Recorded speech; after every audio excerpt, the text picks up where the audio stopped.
decía, buenos días, vamos a hacer esta actividad denominada actividad en conjunto. Es una actividad que sirve para retroalimentar la información. Ahora, les consulto, ¿qué es un medio didáctico? Activamos los micrófonos, los que van a participar. ¿Qué es un medio didáctico?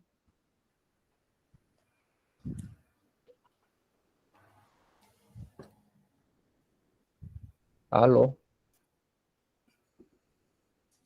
Buenos días, profesor. Es la profesora María Eugenia. Buenos días. Sí, para dar mi aporte. Un medio didáctico es un recurso que utilizamos los docentes para lograr el aprendizaje en nuestros estudiantes. Es un recurso de apoyo. Ajá, es para lograr... Para transmitir el contenido de nuestras clases y lograr el aprendizaje en nuestros estudiantes. Ajá, el medio didáctico es para lograr un objetivo específico, puntual, en una área o asignatura particular. ¿Qué es un recurso didáctico?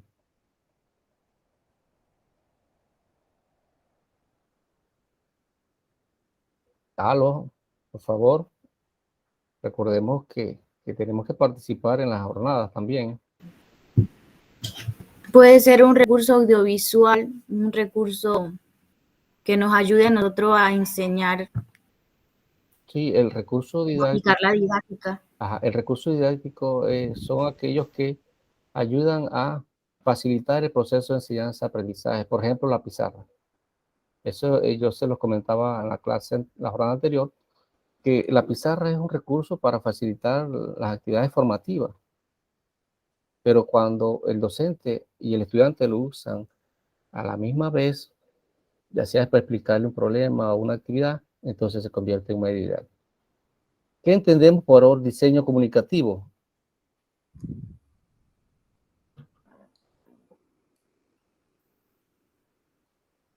¿Qué entendemos por diseño comunicativo?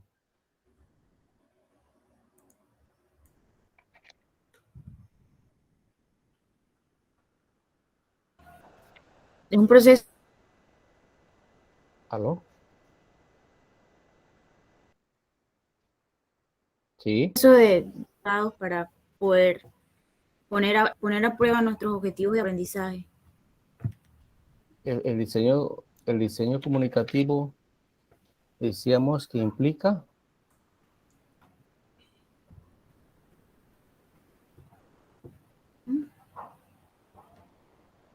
un proceso de planificación. Ajá, y de comunicación. Bien. Esto tenemos que tenerlo claro nosotros porque nosotros constantemente estamos elaborando recursos didácticos y medios. Entonces necesitamos que en estos medios y recursos está un diseño comunicativo impreso. ¿Qué entendemos por diseño de aprendizaje? Diseño de aprendizaje viene a ser lo que nosotros queremos expresarle a nuestro, lo que viene a ser como el mensaje que queremos proyectar en esa parte comunicacional. Lo que queremos lograr. Sí, lo que queremos expresar, pues el contenido esencial de lo que queremos expresar en ese comunicado, en ese medio de comunicado. Correcto. ¿Cuál es el objetivo de ambos diseños? ¿Cuál es el objetivo del diseño comunicativo? Que el individuo lograr el aprendizaje en nuestros estudiantes. Que decodifique el mensaje. Ajá. En el diseño comunicativo, el objetivo es que el individuo, el sujeto, descodifique. Pero para poder que descodifique, tenemos que manejar el mismo código lingüístico, ¿verdad? Y otra serie de elementos. ¿Y cuál sería el objetivo del diseño de aprendizaje?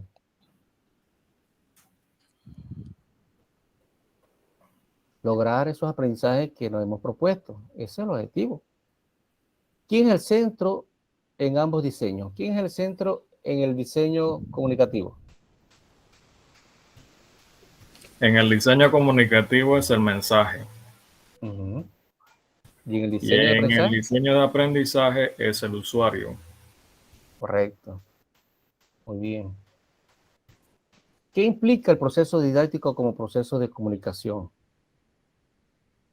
¿Qué implica?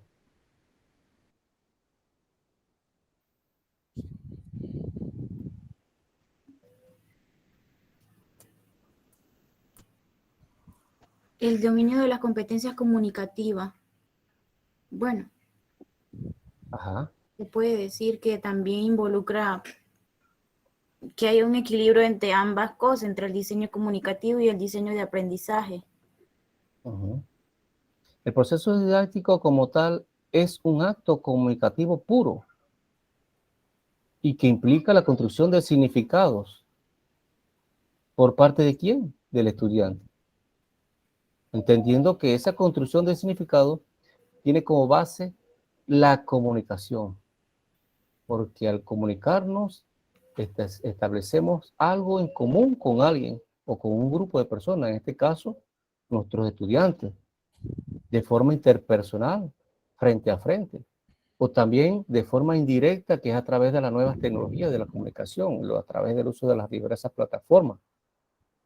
Tenemos que tener claro que el diseño, el proceso didáctico, es un proceso donde el docente pone en juego una serie de recursos personales, psicológicos y pedagógicos, con la finalidad de establecer una relación con el alumno que le permita, una buena comunicación, y que esa comunicación, para que sea buena, debe estar cargada de sensibilidad y afectividad. Cuando sucede esto en el aula de clase, entonces nosotros estamos ayudando a nuestros estudiantes a que crezcan personalmente, tengan ese crecimiento personal.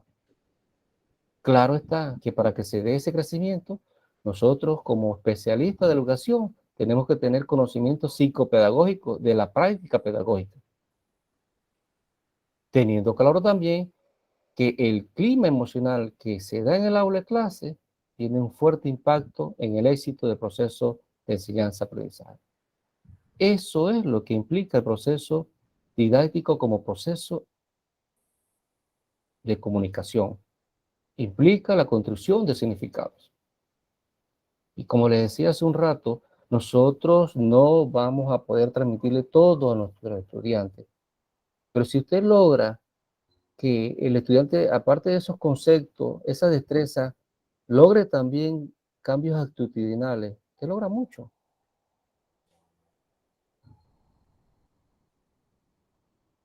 En donde el estudiante logra esos conceptos de que tiene que esforzarse, de que hay que dar lo mejor de sí, de que lo poco que hagamos hay que hacerlo bien, de que es importante, de que es valioso. Todo esto lo logramos con una palmadita, con una sonrisa, porque como decía hace un ratito, el proceso didáctico es un proceso, es un proceso de comunicación puro. Y este proceso didáctico, cuando se inicia, no debe ser interrumpido. Por eso es que se dice que cuando nosotros estamos atendiendo a nuestros estudiantes, ese es un horario sagrado, un espacio sagrado. No debe interrumpirse al docente. No debemos, nosotros lo que tenemos que hacer es poner nuestro celular en vibración, si es una llamada importante, pero no podemos estar chateando y atendiendo a los chicos. No podemos estar atendiendo a nuestro compañero y los chicos que hagan en ese tiempo que es dedicado a ellos, haciendo lo que les da la gana. Cuando nosotros hagamos este ejercicio de reflexión, entonces llegamos a la conclusión de que esto, ser educador, no es cualquier cosa. Es la mejor y la más importante profesión. A mí me cuenta un compañero que cuando llegó Perón, ustedes recuerdan, bueno, los que han tenido la oportunidad de leer un poquito, conocer, Perón fue un militar de Argentina. Cuando llegó a un colegio, ¿qué pasa en nuestros pueblos tercermundistas? En donde la política está arraigada en educación, que llega un ministro, llega una autoridad y todo el mundo deja de atender a los chicos y corre y llevamos a los chicos a que le hagan la venia o los saludos, se suspenden las clases. Bueno, este docente, que fue ministro ministro de Educación en Argentina, él no suspendió sus clases. Y él dijo, no, que llegó el general, llegó el comandante. No, después que atienda a mis estudiantes, entonces atiendo al general. ¿Y qué pasó con Perón? Dice, este señor tenemos que ponerlo de ministro porque él está enfocado en lo que tiene que hacer. Y así crece la educación de un país. El nombre se me escapa ahorita, pero les queda de tarea para que lo investiguen. Entonces, vemos pues que el proceso didáctico como proceso de comunicación es un proceso que nosotros debemos abordar con suma responsabilidad. Si inicio a las 8 en punto mis clases, bueno, yo estoy 1 minuto antes porque ese tiempo es valioso. Tenemos que recordar que nosotros no le estamos haciendo ningún favor a ningún niño, ni a ningún padre de familia, porque a nosotros se nos está pagando. Nosotros, si estuviésemos haciendo un favor, si a nosotros no nos pagaran, entonces sí decimos, ese es un favor. Nosotros recibimos una remuneración. Y por lo tanto, ese tiempo que está en la carga horaria es valioso, se debe respetar. Bien, uno que me lea el título. La comunicación influye en el proceso docente, ayudándole a promover el desarrollo del estudiante, en donde el educando construye conocimientos y desarrolla en planos diversos como persona. La comunicación es un proceso de enseñanza-aprendizaje que permite a los estudiantes como profesor actúen como emisores y receptores. Aquí, ese último párrafo tiene que ver con la asignación que teníamos con el mapa conceptual. ¿Ya? La comunicación que se da en el aula, en este proceso didáctico, en este proceso de enseñanza-aprendizaje, permite que tanto profesores como estudiantes interactúen en ese proceso comunicativo. Y cuando uno establece un proceso comunicativo, nosotros establecemos un contacto con una persona que puede ser interpersonal o personal. Y eso implica con educación y comunicación, tiene que ver. Hace pocos días que comunicarnos... Sí, deja ahí para ver si quieres. No, ¿Aló? cuéntalo. Son entre 3. Isa, tienes el micrófono activo. Hace poco decíamos que comunicarnos es establecer algo en común con alguien, o con un grupo de personas, ya sea de forma interpersonal, frente a frente, o también de forma indirecta a través de la nueva tecnología de la comunicación. Y también comentábamos que la comunicación que se realiza en el aula de clase, en ella el docente pone en juego una serie de aspectos personales, una serie de recursos, llámese personales, psicológicos, pedagógicos, con la finalidad que se establezca esa relación con el alumnado y que te permita una buena comunicación cargada, como ya decía hace ratito, de sensibilidad y efectividad para que ayude al estudiante a crecer personalmente. Entonces vemos pues que la comunicación, claro que sí, influye grandemente en el desarrollo del estudiante, no solamente en la construcción de conocimientos, sino en diversos planos como persona. Porque si mi maestro le gusta saludar, el niño se forma también así, que tengo que saludar, que tengo que pedir permiso. Pero compañeros, para que este crecimiento personal se dé, debemos adoptar nuevos estilos de comunicación. Es decir, pasar de la comunicación tradicional que se da en el aula, que no es otra que una comunicación unidireccional, y pasar al modelo de comunicación horizontal, en el que los papeles se intercambien y que ninguno esté en superioridad con respecto al otro. Es decir, tenemos que crear ese ambiente. Hace un rato hablamos de la parte del clima, organizacional. Cuando nosotros le damos esta confianza y hacemos sentir al estudiante que sí, soy tu facilitador, soy tu orientador, soy tu tutor, soy tu docente, pero eso no implica que tú no puedas intervenir y aportar. Sí, yo no soy dueño de la verdad. Entonces se establece una mejor relación cuando se cambia este estilo de una comunicación horizontal por una tradicional que es la unidireccional. Creo que este autor, si no me equivoco, Fernández,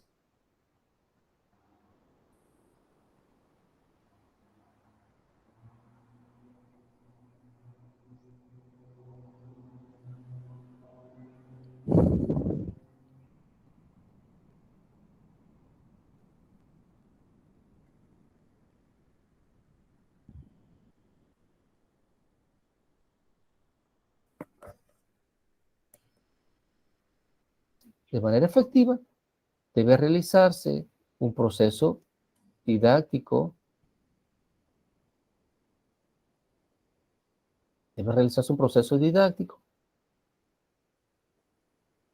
en donde en un momento el estudiante va a ser el emisor y por otro el receptor.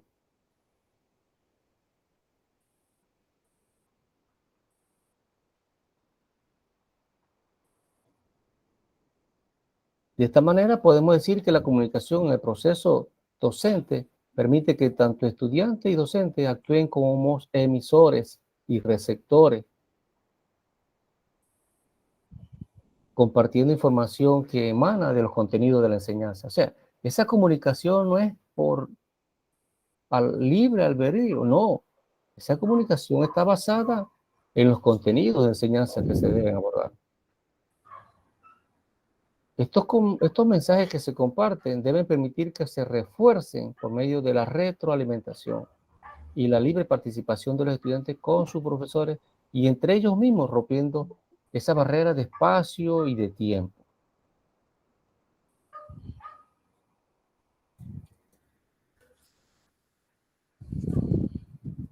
Entonces, compañeros, tenemos que tener claro que cuando el profesor habla o elabora un texto escrito o un material audiovisual, o también cuando escribe en el tablero o produce un video que lo comparte con sus estudiantes, o cuando se encuentra realizando una teleclase o a través de la plataforma, debe pensar en sus alumnos.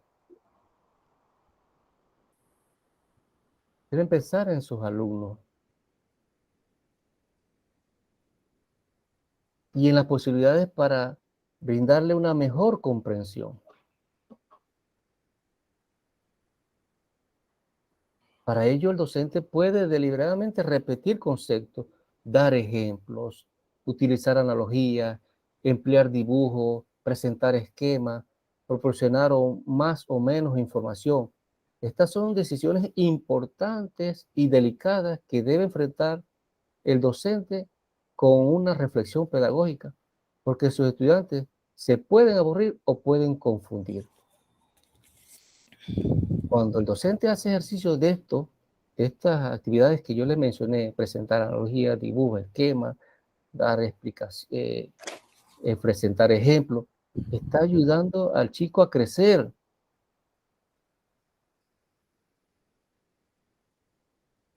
Entonces, tenemos que pensar en el aula de clase como ese set de grabación en donde se desarrolla una teleconferencia, una teleclase. Y estamos específicamente hablando de las clases presenciales. Esto tiene mucha importancia y mucha significación pedagógica porque debe favorecer la plena realización de las potencialidades de los estudiantes.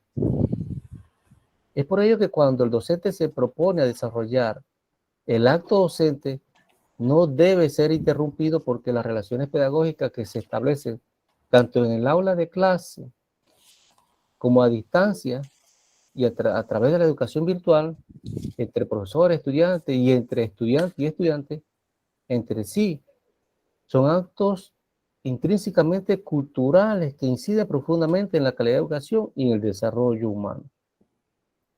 Es decir, que cuando el docente está hablando, está haciendo uso de la palabra, está manifestando aspectos culturales que el chico debe adquirir. Son aspectos que están inmersos en los programas de estudio. Ante esta realidad, compañeros, nosotros podemos destacar el papel de la comunicación pedagógica en el proceso docente. Y lo podemos definir como el sistema de acción, un sistema de acción recíproca, psicológica, del pedagogo con sus educandos, cuyo contenido es el intercambio de información, ejercer una influencia positiva, educativa en el estudiante, permitirle que ellos organicen sus relaciones con la ayuda de los medios de comunicación, claro está. Además, el docente juega un rol importante aquí porque interviene como activador del proceso, organizándolo y dirigiéndolo. Es decir, que este proceso comunicativo no está suelto, no está suelto. No sé si era con ustedes que yo les decía que el docente ese del video del BBVA aprendiendo, el docente decía, bueno, mañana les presento la lámina del plátano, ¿ya? Y les voy a preguntar qué veis, y ellos le van a responder. Y él estaba ensayando ese set de grabación. Pero ¿qué pasó? En un momento, los chicos se les fueron, pero ¿qué le tocaba a él? Organizarlo, dirigirlo y retraerlo nuevamente, porque si no se terminaban hablando de otro tema que no era el que él aspiraba a desarrollar con sus estudiantes en la aula de clase.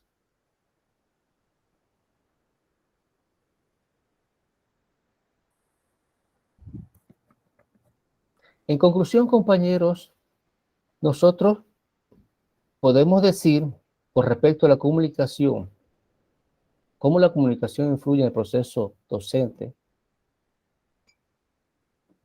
que la comunicación del docente con sus estudiantes en el proceso de enseñanza-aprendizaje crea las mejores condiciones para desarrollar la motivación de los alumnos.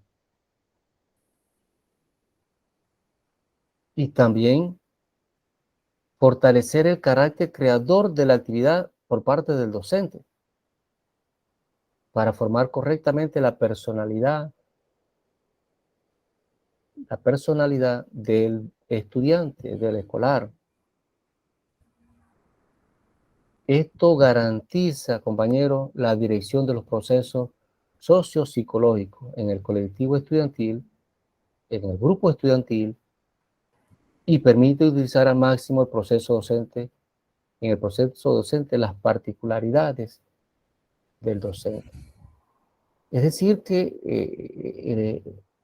el proceso de la comunicación es un proceso muy serio, muy importante, y que el docente debe dar lo mejor de sí para potencializar y motivar a sus estudiantes.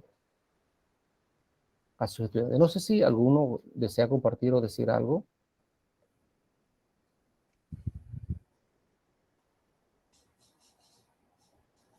Pero seguimos con la siguiente diapositiva. Una compañera o compañero que nos lea el mensaje principal, que está en la parte superior.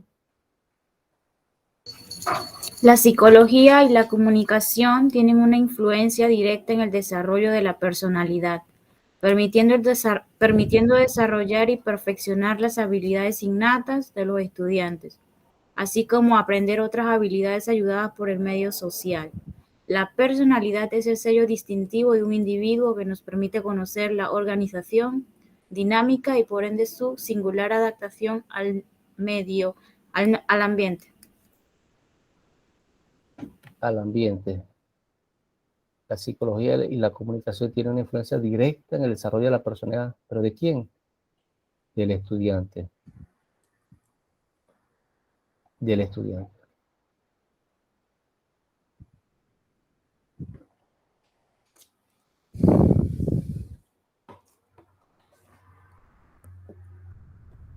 Bien, la psicología y la comunicación, como dice, tiene una influencia directa en el desarrollo de la personalidad, así como otras ciencias humanas y sociales como la pedagogía, la sociología y la antropología, etcétera, y más, permitiendo desarrollar y perfeccionar las habilidades innatas de los estudiantes, así como aprender otras habilidades ayudadas por el medio social. La personalidad es el sello distintivo de un individuo que nos permite conocer su organización dinámica y por ende su singular adaptación al ambiente. Asimismo, es un sistema complejo que integra distintas funciones y procesos psíquicos del ser humano.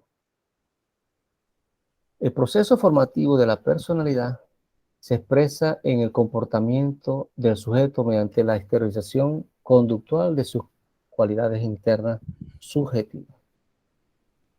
Es pertinente, compañeros, que aclaremos que la conducta es un elemento importante que refleja el nivel de desarrollo de la personalidad, sí, pero no de manera absoluta, porque se puede simular, esa conducta se puede simular, por lo que es necesario, y lo decimos en el caso de nuestros chicos de primaria, premedio, de estudiantes, pues, por lo que es necesario que no los limitemos solamente a ella como un indicador de su desarrollo, teniendo en cuenta que no es la personalidad la que actúa, sino es el sujeto con un carácter intencional, ¿ya? Con un carácter intencional. Yo tenía una imagen ahí, pero la había eliminado, que se la presentaba en donde la maestra está hablando, tiene a los niños sentados así en fila, en fila recta, una línea.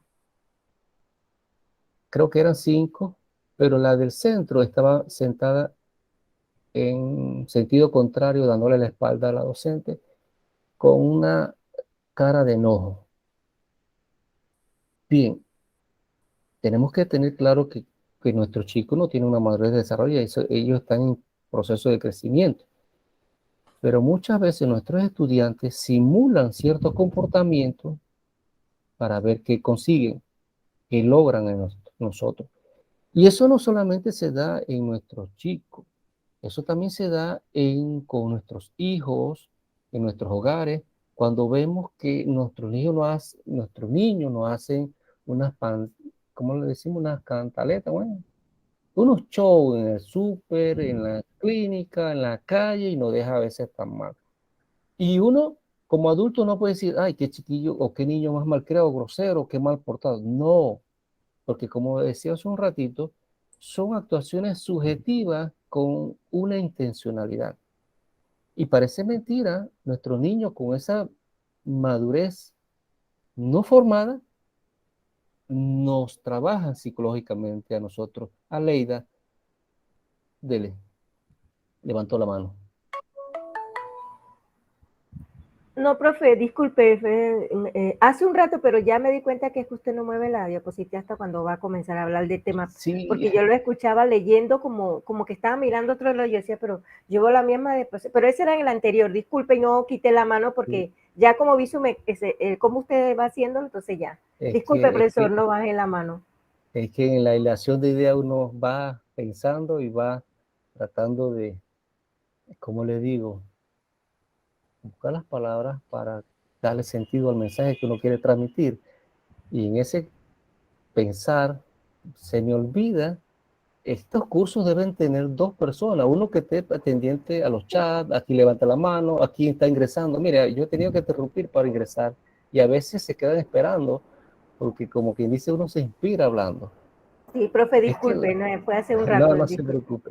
Entonces, veíamos pues que es cierto, no podemos decir que, que esas actuaciones marcan por completo el tipo de personalidad de un niño, no, porque a veces, como está en un proceso de crecimiento y de formación, ellos exteriorizan la forma como pueden a veces manipularnos nosotros, los viejos o a los adultos. Es pertinente que, que, que, que aclaremos esto, que la conducta es un elemento importante que refleja el nivel de desarrollo de la personalidad, pero como yo decía, no demuestra de manera absoluta eh, esto, porque ella se puede simular, se puede simular. En los sistemas de actividad y comunicación en que se desarrolla el sujeto, se crean las necesidades para estimular o no las particularidades subjetivas de la personalidad. Es decir, el sujeto va configurando su subjetividad sobre la base de aquello que necesita para individualizar su expresión y alcanzar su objetivo.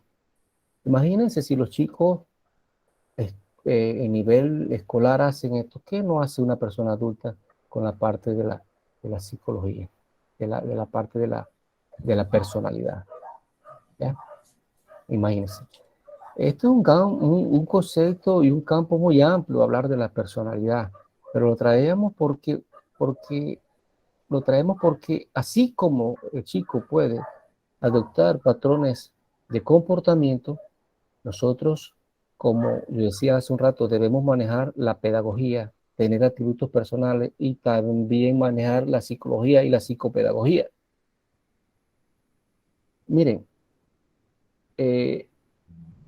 nosotros tenemos que buscar la herramienta, la forma de cómo a veces mantenemos el control y orden.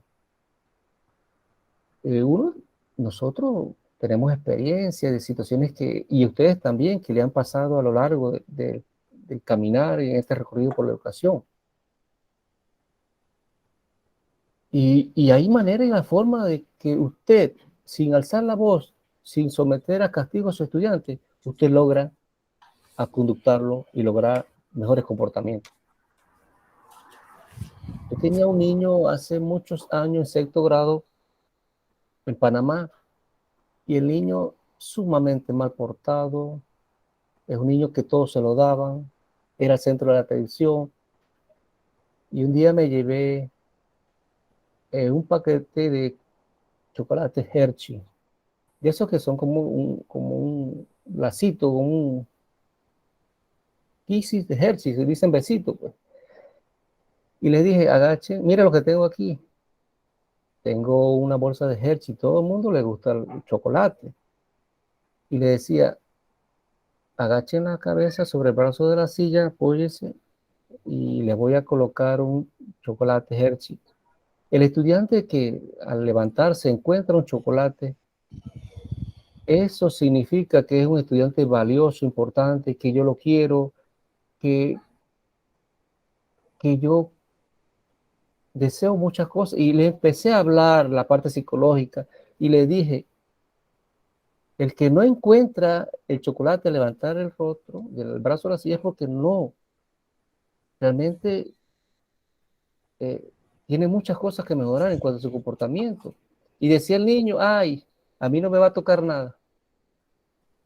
Y decía otro, mi mamá me puede comprar un paquete y más de eso. Y yo le dije, sí, es verdad. Mire, yo tenía un niño que para las vacaciones iba para Estados Unidos y regresaba, esa semana especialmente. Y entonces yo le decía, sí, tu mamá te puede comprar no una, sino miles de bolsas de caramelo, de chocolate. Pero el que te va a regalar tu maestro es único, ese no te lo va a regalar más nadie. Ese tiene un valor agregado. Y adivine, se los coloqué a todos. Cuando esos niños levantaron la cabeza y vieron el chocolate, el que pensó que no le tocaba nada, la alegría, la cara de asombro, ese niño cambió, ya no se comportó más mal, pues. O sea, esto es lo que yo digo, que la psicología, nosotros como docentes debemos manejar la psicología y la comunicación. No es necesario gritar, alzar a la voz para poder que nos podamos comprender y entender. Y hacía ese comentario porque, como decía hace un rato, ¿ya? El docente puede deliberadamente, miren, yo lo dije, usar, repetir conceptos, dar ejemplos, utilizar analogías. Yo le decía, bueno, le traigo eso para que veamos cómo nosotros también, como especialistas de la educación, podemos utilizar la psicología a nuestro favor para lograr esa atención y motivar a nuestros estudiantes. Siguiente diapositiva nos dice una participante que nos lea. El diseño instruccional constituye un primer guión del programa que pondrá el énfasis en los aspectos pedagógicos del proyecto, contenidos, objetivos, estrategia didáctica, etc. Muy bien. Bien, compañeros, nosotros tenemos como asignación el trabajo final, la elaboración de una guía autoinstruccional o un módulo. Y ese diseño, esa guía se va a convertir en un inicio, como una idea semilla, como un diseño instruccional, en donde nosotros vamos a poner en juego muchos elementos. Primero, debemos apuntar a partir de los principios de aprendizaje e instrucción del conocimiento. Es decir, yo tengo que ver el grado, cuáles son los objetivos de esos grados, escojo cuáles son las competencias, nosotros debemos saber los principios de la educación, manejar esas generalidades del grado, del curso, ¿ya? Luego pasamos a la acción institucional y sistemática, es decir, entonces ya pasamos en esa idea inicial que es la semilla. Bueno, reviso cuál es la asignatura, cuáles son las competencias de asignatura, los objetivos, cuáles son las áreas, ¿ya? Luego tenemos que apuntar y ver los métodos, las técnicas, las actividades que podemos proponer como didácticas sugeridas, que podemos, el programa nos los trae, pero nosotros también podemos proponer las nuestras, las que tienen por una iniciativa o una manera de innovación, tomando en cuenta la creatividad. Esto lo vamos de leer, Isa. Profesor, cuando usted habla de eso del examen, que es hacer un módulo o una guía, ¿uno puede escoger premedia, primaria y cualquier otro grado, o se le va a asignar a cada uno un grado específico? No, eso,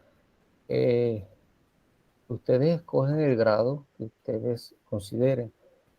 Pero, ¿y más o menos cuántas actividades o cuántos temas debería tener el módulo o guía? bueno, no te me adelantes, Isa, que eso lo vamos a abordar un poquito más adelante. Simplemente estamos hablando del diseño instruccional, porque ustedes van a trabajar un modelo. Recuerden que a la hora de diseñar una guía instruccional hay modelos, hay estos formatos donde ustedes vacían la información y solamente la van enriqueciendo. ¿Por qué? Porque tiene ya la estructura montada. Entonces, en cuanto a las situaciones didácticas, ustedes van a proponer ya desde el punto de vista de sus estudiantes, lo que yo aspiro que el chico sepa, haga o maneje o realice. ¿Para qué? Para que a través de la distancia, esta guía le facilite el aprendizaje. Le facilite el aprendizaje. ¿Ya? Es pensado, es un material pensado en el estudiante. Tenemos que tener presentes, compañeros, que aunque en ocasiones el diseño instruccional lo realiza una única persona, ¿ya? Por ejemplo, el maestro de grado o el profesor de ciencia. Generalmente lo hace una sola persona porque él está pensando en el grado o el grupo que tiene a su cargo.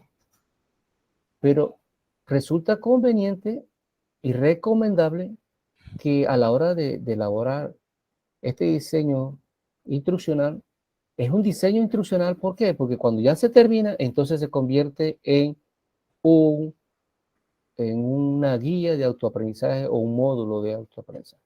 Por eso que hablamos el curso Diseño y Producción de Medios. Inicialmente partimos con un diseño instruccional.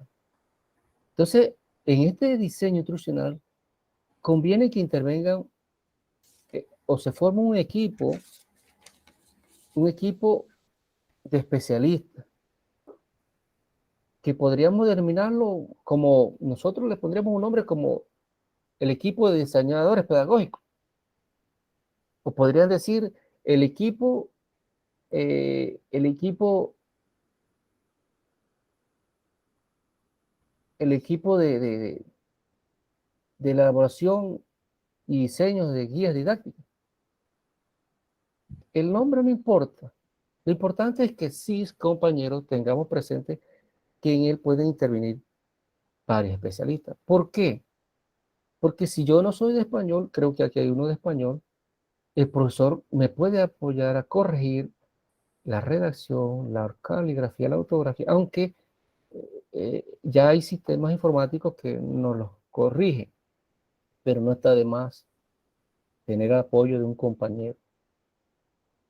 Tomar en cuenta también compañeros con amplia experiencia. Hay compañeros que tienen, qué sé yo, 25, 30 años en el sistema, ¿ya? Tienen una vasta experiencia y que nos pueden sugerir información de cómo proporcionar esos conocimientos sobre la materia de programa que esperamos brindarle a nuestros estudiantes. ¿Por qué es importante tener esto presente, compañeros? Porque ese es un material que se va a elaborar para que el estudiante lo realice solo. Cuando el chico recibe esta guía, entra en contacto él solito con el material. Y entonces tenemos que pensar en el chico, ¿ya? Que ese encuentro no sea catastrófico, no sea muy negativo, sino al contrario, que exista la confianza de que es un instrumento que le va a permitir crecer y adquirir los conocimientos. Entonces, decía pues que es bueno contar con profesores de amplia experiencia o profesores que manejen una materia específica, ¿ya? Con el fin de que se posibiliten las actividades de aprendizaje. También es bueno que intervengan psicopedagogos o especialistas en tecnología educativa. Y yo decía, profesores de español, que propician instrumentos de análisis y diseños pedagógicos, eh, pedagógicos que faciliten pues la concreción del trabajo y la coordinación de todo el equipo. En la elaboración de este diseño se puede utilizar diversos instrumentos que permitan el desarrollo de situaciones didácticas, que faciliten el aprendizaje, que es lo que nosotros llamamos que puede permitir el desarrollo de la creatividad como cuál, la lluvia de ideas. La lluvia de ideas es fundamental, que puede facilitar al equipo de diseño la búsqueda de nuevas ideas sobre el qué y el cómo. Pero ojo, compañero, cuando hablo de lluvia de ideas, no es lluvia de ideas para el estudiante, es una lluvia de ideas del equipo de especialistas. Cuando se está diseñando esa guía, ese módulo, que ese equipo establezca una estrategia, una técnica, como es la lluvia de ideas, que les permita la búsqueda de nuevas ideas y que responda sobre el qué y el cómo del programa o de la asignatura que se pretende elaborar. Entonces, compañeros, hay funciones que va a tener ese comité. Nosotros estamos comentando lo que debe ser el ideal, pero nosotros sabemos muy bien que creo que solamente en plantas centrales es donde se da este equipo de diseño, que tienen docentes en las guías que se le han presentado y facilitado a los estudiantes. Han intervenido en ese diseño profesores de español, supervisores, directores, docentes de grado, ¿ya? Y se formaron equipos de trabajo. Cuando abordamos la de ciencias o biología, claro, tomamos en cuenta a los especialistas. Cuando abordamos la de matemáticas, claro está, abordamos los docentes de esa especialidad, pero no apartamos tampoco al director, al supervisor o al maestro de grado, porque estos también tienen una vasta experiencia de que nos pueden brindar sobre el qué y el cómo a la hora de elaborar este material. Entonces, es fundamental que se realice un borrador, un primer borrador, que se va a someter a una revisión para mejorar. Entonces, no se me adelanten a las instrucciones porque nosotros diseño instruccional aquí. Y les vamos a dar también el material para que ustedes amplíen más la información. Bien. No sé si han notado, compañeros, que ya dejamos en el discurso que venimos manejando o presentando, hemos ido dejando poquito a poquito lo que era la comunicación, el proceso didáctico, ¿verdad? Y ya estamos enfocados a lo que es la guía. Hablábamos de la comunicación porque las guías manejan un diseño comunicativo y un diseño de aprendizaje. Y se les presentó toda esa información para que ustedes vean cómo nosotros con este instrumento podemos hacer crecer a nuestros estudiantes. Entonces, Kelvin, lea por favor la presentación. Una guía didáctica es una herramienta valiosa que complementa el aprendizaje y dinamiza la autogestión del alumno. Con la utilización de estrategias didácticas creativas, simula la presencia del profesor. Muy bien. Y nos dice que también ella genera un ambiente de diálogo para ofrecer al estudiante diversas posibilidades que mejoren la comprensión y el autoaprendizaje. correcto, bien.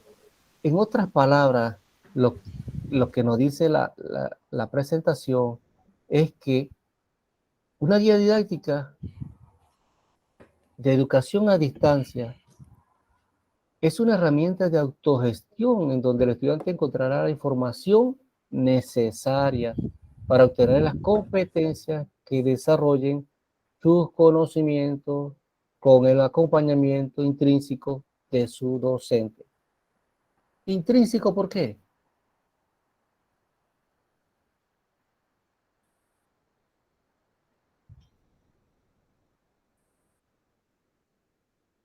Porque el docente está presente en la guía. Esa guía es como si el docente le estuviese hablando al estudiante al oído. ¿Ya? Él la diseñó pensando en él, en las actividades que puede lograr y que le permitan crecer. Ahí está la presencia. ¿Cuántas veces hemos escuchado que cuando leemos un libro el autor nos está hablando al oído? Bueno, así mismo es. La guía didáctica está intrínseca la presencia del profesor, del facilitador. Estas guías didácticas abordan aspectos sobre competencias. ¿Qué competencias debemos tener claro que deben incluir? Las competencias del saber. Estas competencias del saber están, ahí vemos hechos, conceptos y principios. Segundo, vamos a aceptar a... Bien. Entonces están también las competencias del saber hacer. Y el saber hacer tiene que ver con habilidades, los procedimientos y la estrategia de aprendizaje. Las competencias también tienen que ver con el saber ser. ¿Y esto qué es? Es valorar, saber respetar, saber responsabilizarse, saber interesarse, involucrarse. Esto en un contexto real nos va a permitir al estudiante saber actuar. Entonces vemos el concepto, vamos a hacer un comentario sobre el concepto de educación a distancia. ¿Qué es para ustedes la educación a distancia?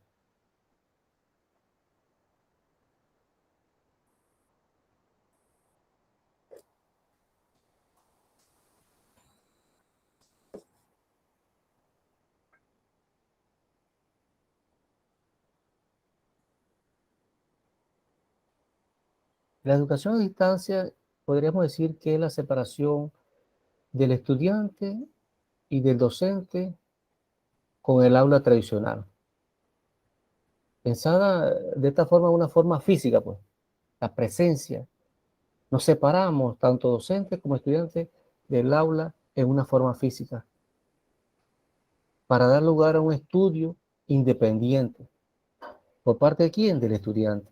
¿Y apoyado por quién? Por el docente.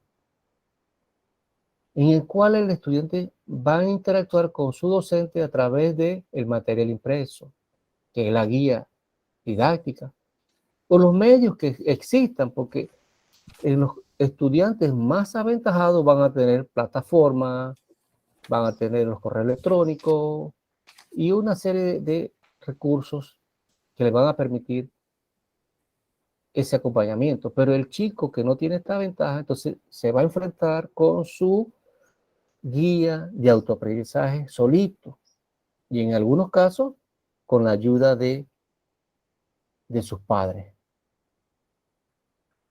Esto es la educación a distancia.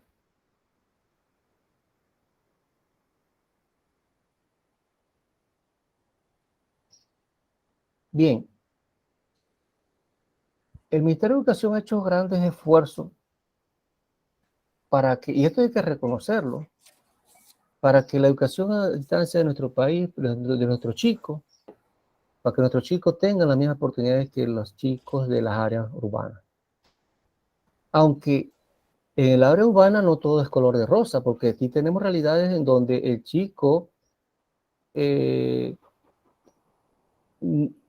hogares sin internet, o hogares donde 3 niños con un solo celular, una sola computadora, o sea, situaciones que realmente, si acá llueve, allá Fue ahí, en, ¿no? en- en- en el área, Estaban como 90 y 120 por tienes ahí. el micrófono activo, entonces en el área de difícil acceso, rurales, no escampa. Entonces es un mecanismo, una forma de darle la oportunidad a los chicos para que completen ese aprendizaje. Entonces, les decía, el Ministerio de Educación ha hecho grandes esfuerzos porque le ha ofrecido fascículos, le ha ofrecido guías, ha establecido lo que es la plataforma.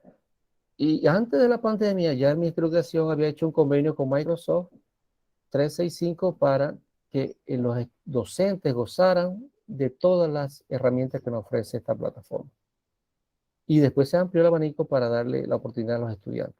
Bueno, hay colegios que están utilizando Microsoft Teams, muy bien. Y hay otros que utilizan otras plataformas. Entonces, vemos pues, compañeros, que, que no es fácil la educación a distancia, porque requiere de habilidades y de actitudes, y más por nuestros estudiantes. Le decimos más por nuestros estudiantes. Habilidades y actitudes. El chico el chico que se enfrenta a ese material, imagínense vamos a hablar de premedia, educación a distancia. ¿Cuántos profesores tiene? Y cada uno le manda su guía, y cada uno le pone plazo, y cada uno tiene tareas.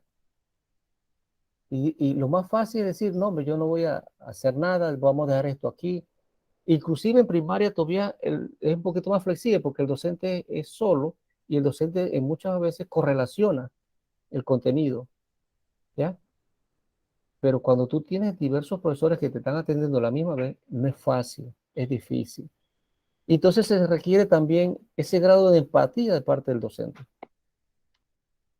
¿ya? Ponerse en el lugar del estudiante.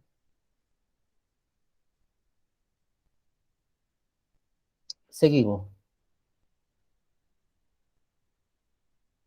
Bien, le presentamos aquí la diapositiva, dice Enseña por Panamá. Y hace un rato creo que Lady nos consultaba, profe, ¿cuántas páginas? ¿Qué es lo que hay que hacer? ¿Cuántas actividades? Bueno, nosotros vamos primero a presentarle lo que esta organización ha tenido a bien presentarnos eh, como una organización no gubernamental preocupada por la educación de nuestros niños y jóvenes en nuestro país. Enseña por Panamá es una organización que sueña con que un día todos los niños y niñas y jóvenes de nuestro país tengan una educación de calidad.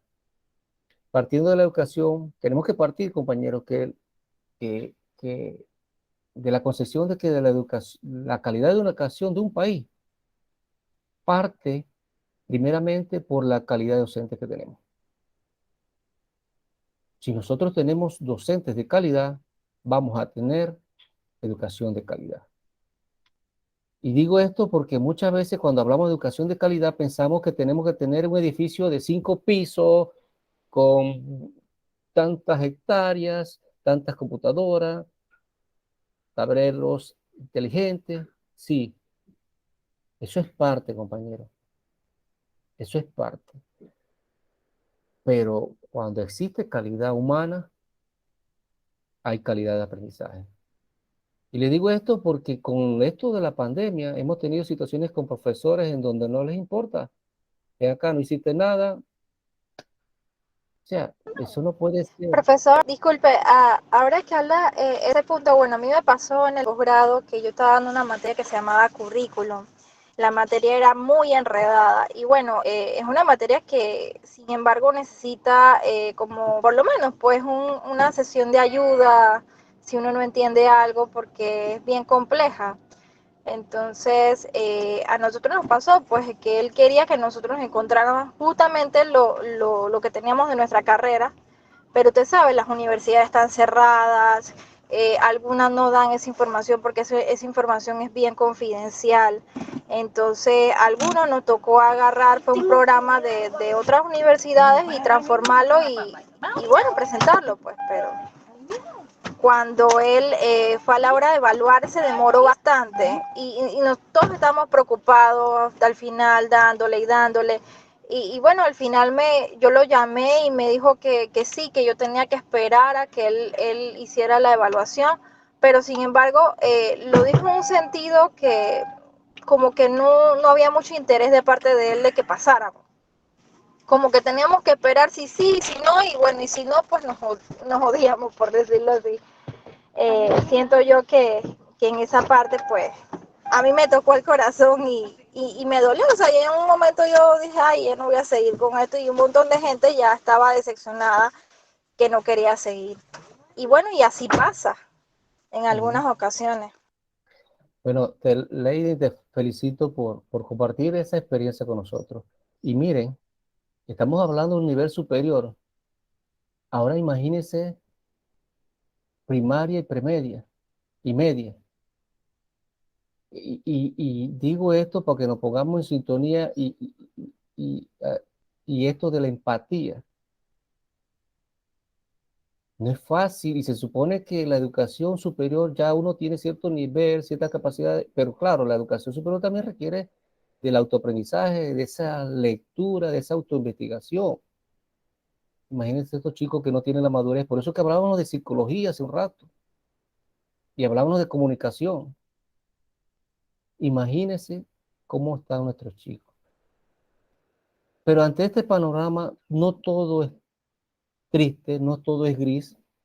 Gracias a Dios hay organismos que están preocupados por la educación de nuestro país y ellos aspiran a que todos nuestros chicos tengan una educación de calidad. Y miren el mensaje de Enseña por Panamá, dice, estamos convencidos de que todos los estudiantes tienen el potencial de alcanzar sus metas sin importar el lugar o contexto donde hayan nacido. Claro que es así. El ser humano lo que requiere es tener oportunidad. ¿Cómo decía Arquímedes? ¿Cuál era el pensamiento de Arquímedes? Dame un punto de apoyo, no me equivoco, ¿verdad? Aquí me aclara. Dame un punto de apoyo. Somos un punto de apoyo y mover el mundo. Bueno, imagínense si nosotros como país pensamos en nuestros estudiantes. Hay que darle todas las herramientas. Entonces, ustedes no se imaginan. Yo he visto enfermeras egresadas de una premedia multigrado y son enfermeras graduadas en la nacional, de telebásica, de multigrado. He visto niños que son ingenieros. Entonces, lo que requiere el ser humano, nuestros estudiantes, nuestros jóvenes, son oportunidades. ¿Y quiénes tienen que dar las oportunidades? Primero, partiendo las autoridades. Y luego nosotros como docentes tenemos esa gran responsabilidad de brindarles las oportunidades. Cuando diseñamos estas guías, tenemos que pensar en nuestros chicos. ¿Cómo voy a diseñar? Esto no es diseñar hacer por hacer para salir del paso y que el supervisor o la directora no me moleste. No, porque eso que estás haciendo lo pueden estar haciendo con tu hijo, tu nieta, tu sobrino y no te gustaría. Pues hagamos las cosas bien. Dice que el cambio empieza por uno. Si yo hago mi cambio, un cambio de actitud, voy a lograr los cambios poco a poco. Entonces, esta, esta ONG o este organismo, esta organización, dice que les voy a comentar algo de información sobre esta institución. Este organismo lleva 5 años operando en Panamá.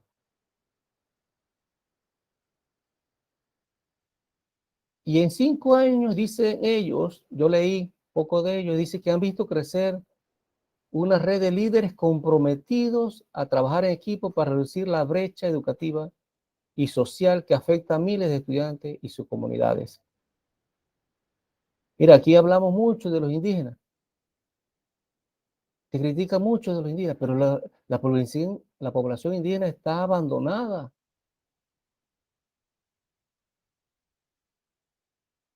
Y no es que sean flojos, no es que no les guste trabajar, y no es que les guste estar por acá, por las cabeceras de provincia para hacer trabajo.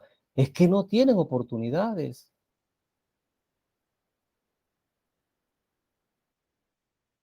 Entonces, compañeros, para lograr esto, dice, sus esfuerzos están dirigidos a llevar el talento a las aulas, es decir, que lo mejor de lo mejor estén trabajando con los estudiantes, para que tanto estudiantes como docentes desarrollen sus habilidades a nivel personal y profesional y se conviertan en los futuros líderes del país. Y hoy estamos abordando esta temática. Yo los felicito a ustedes porque han sacado un domingo a escuchar a este señor hablar aquí de una utopía, un ideal, sí, pero nosotros tenemos este sueño, al igual que esta organización, de que podemos, si le brindamos oportunidades, podemos tener un mejor país. Tal vez algunos tienen unos intereses, bueno, sí, dieron el paso por de repente buscar el punto, sí, pero aquí tenemos que tratar de aprender algo también, que me permita ser mejor docente.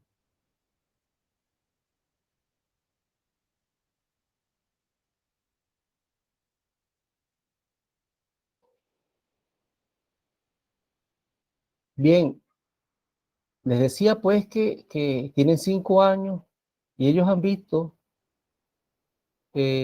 durante 2 años ver cómo los participantes de este programa han transformado la educación de cientos de estudiantes mientras reciben formación y acompañamiento y adquieren nuevas competencias y habilidades para trabajar la realidad educativa y social de Panamá. Ante la situación que estamos viviendo como país, y no solamente como país, sino como el mundo entero, se hace necesario la necesidad actual de contar con herramientas educativas digitales y a distancia. Nosotros estamos empezando, sí, pero se requiere que el chico aquel que no tenga esa conectividad, por lo menos tenga una guía de autoaprendizaje pensada en él. no pensada en ver cómo desarrollo ese contenido del currículo y el libro, no. Es bajar esa información al nivel del chico, ponerla a su alcance. Entonces, Enseña por Panamá nos comparte una recopilación de consejos prácticos y herramientas pedagógicas para que tanto docentes como docentes y profesores de los diferentes grados, niveles, puedan diseñar y ejecutar sus guías didácticas de una manera más efectiva y atractiva para sus estudiantes y que esto les permita continuar con el aprendizaje desde casa. Solo y solo porque a veces no tienen un padre con una escolaridad que le brinde esa orientación, esa explicación. Cuando nosotros hacemos una guía de autoaprendizaje bien diseñada, el chico trabaja solo. Trabaja solo. Entonces, permítanme, compañeros, continuar con la presentación. Y ahora vamos a ver un recurso que ha preparado esta organización de cómo elaborar guías didácticas. Pero para lograr este objetivo, compañeros, yo he colgado este material en la plataforma. ¿Qué nos queda de tarea? Nos queda de tarea leer, sacar un tiempo, ¿ya? Sacar un tiempo, porque de repente nosotros tenemos una noción. Sí, el Ministerio de Educación envió una información de cómo es la estructura de una guía, pero está muy compleja. Educa por Panamá presentó un aporte, dijo, miren, podemos hacerla así, mejor, más fácil, porque aquí la intención no es facilitarle, complicarle la vida al docente. La intención es facilitarle una herramienta y orientaciones que le permitan realizar mejor su trabajo en beneficio de sus estudiantes. Para ello, compañeros, yo los invito a adoptar un cambio, una mentalidad. Es decir, pensar con el sentido de posibilidad. Tenemos que adoptar ese cambio, ese tipo de pensar en la creencia de mis propias habilidades, que yo puedo. Y aquí se requiere también, compañeros, se requiere mucho de habilidades y actitudes. Así como le pasó a Leiden. Ella no se retiró porque tal vez sus actitudes le permitieron seguir. Pero es fácil, ante las adversidades que se nos presentan en la vida, dar la espalda y bajarse o salir o abandonar lo que aprendemos. Pero las cosas que valoramos nosotros más son las que nos cuestan. Así que yo hago este comentario para animarlo a que saquen un tiempo, descarguen el manual, el instrumento que está en la plataforma y lo lean, se apoyen. Antes de abordar los elementos de una guía didáctica, compañeros, permítanme compartir con ustedes, eh, eh, parte de las respuestas que brindó el doctor Julio Fren en una entrevista que se le hizo, creo que era el programa Oppenheimer, el CNN. Miren, y estamos ante ante un evento muy coyuntural, global, que es la pandemia. Y él se le preguntaba, el doctor Julio Fran es el presidente de la Universidad de Miami. En dicho programa se le consultó cómo será la educación en el futuro. Y traemos esto para enriquecer la jornada. Él nos dice, el doctor Fran, que por diversas razones la educación fue uno de los muy pocos campos de la actividad que no vivió una revolución tecnológica en el siglo XX. Nosotros estamos en el siglo XXI. Si lo comparamos con respecto con la medicina, el transporte, la comunicación, no vivimos como educación esa revolución como tal en el siglo XX. Esa revolución en educación, compañeros, está ocurriendo hoy, ahora, en el siglo XXI, según el doctor Frank. ¿Y qué ha impulsado esta revolución? Este evento coyuntural global que tenemos, que es la pandemia. Es la revolución educativa. Y esto se debe a 3 factores que han agilizado esta revolución. El avance sin precedentes de la ciencia cognitiva. Hoy en día nosotros ahora entendemos mejor cómo es que los humanos aprendemos. Por eso es que ahora hablamos de estilo de aprendizaje, hablamos de diferencias individuales, hablamos de diversidad, hablemos de neurociencia, ¿verdad? Ahora tenemos más información. Hablamos de la inteligencia múltiple. Otro aspecto que ha motivado esta revolución es el desarrollo de plataformas tecnológicas de alta calidad. Compañeros, antes de la pandemia estaban, sí, pero ahora han tenido un impulso, un auge. Y miren, lo que estamos utilizando hoy en día, créame que dentro de un par de años ya no va a ser igual ni lo mismo. Va a haber otras mucho mejores. Y todo esto apunta al mejoramiento de la educación. Ya nuestros países se han dado cuenta que tienen que contar con una plataforma robusta, porque no sabemos qué evento nos va a suceder en el futuro y que necesitamos tener conectividad para brindarle oportunidad de aprendizaje a nuestros estudiantes. Y por último, nos decía el doctor Frank, el cambio en la naturaleza del trabajo, que nosotros estamos obligados a salir de esta idea de que la educación, sobre todo la educación superior, es algo que ocurre a la persona en un periodo determinado de su vida. No, la educación ahora ocurre para toda la vida, es un aprender. Y esto se debe a muchos aspectos, y uno de estos es por la demanda del mercado de trabajo cambiante. Porque los trabajos que hoy existen no son los trabajos que nuestros estudiantes actuales van a enfrentar en el futuro. Entonces, para ayudar a nuestros estudiantes, tenemos que desarrollar esas capacidades analíticas de nuestros estudiantes, que le den esa flexibilidad de poder adaptarse a un mundo en constante cambio. Entonces nos queda el ejercicio ante esta actividad, ante esta situación muy coyuntural que estamos viendo como país y de manera global, que reflexionemos. ¿Cuál es la importancia de incluir la educación a distancia en el sistema educativo actual? ¿Cuál cree usted que sería el impacto de los estudiantes si integramos las herramientas de educación a distancia en nuestras aulas?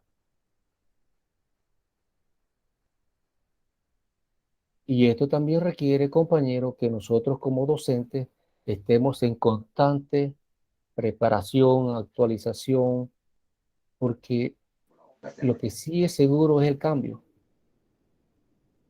No podemos quedarnos atrás.